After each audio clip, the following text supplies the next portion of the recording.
السلام عليكم صاحبي kusoo dhawaada channelkan Cadnaan Yaasiin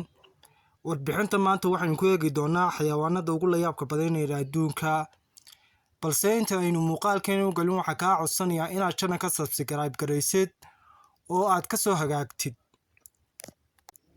waxaad dheeliyan ula socon kartaa amba maalin walba la socon doontaan muuqaalo iyo warbixino idin xiiso geliya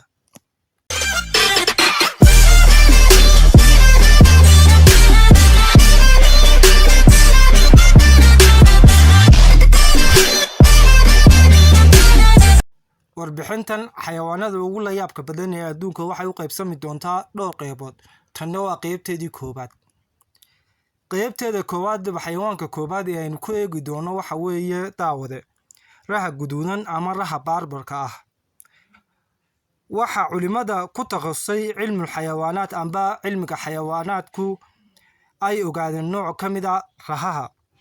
oo aan hore loo aqoon waxayna ka heleen silsilada buuraha galbeed ee ku yaala galbeedka Hindiya ee loo yaqaano Ganges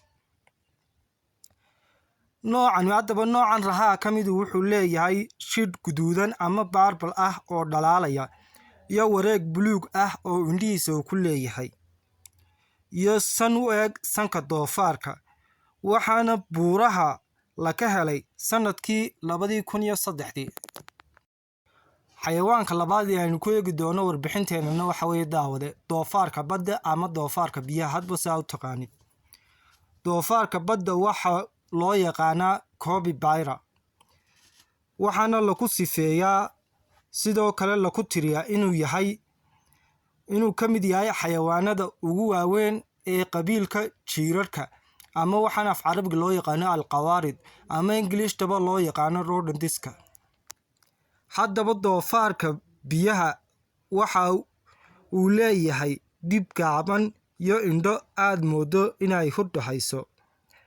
cagihiisuna waa qaar siman taas oo ka caawisa dabaasha waxa inta badan waqtigiisa uu ku qaataa biyaha ama dhoobada oo uu kula ciyaaro doofaarada kale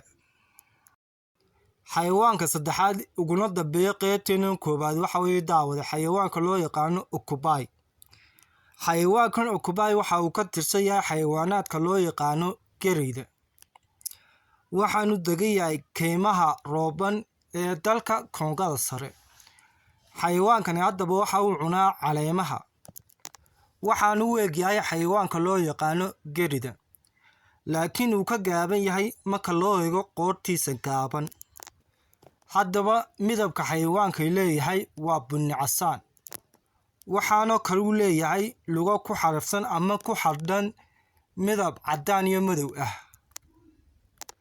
xayawaankan markii hore lama aqoon waxaa la ogaaday bilowgii qarnigii 20aad haddaba daawada waxaan kaa codsanayaa inaad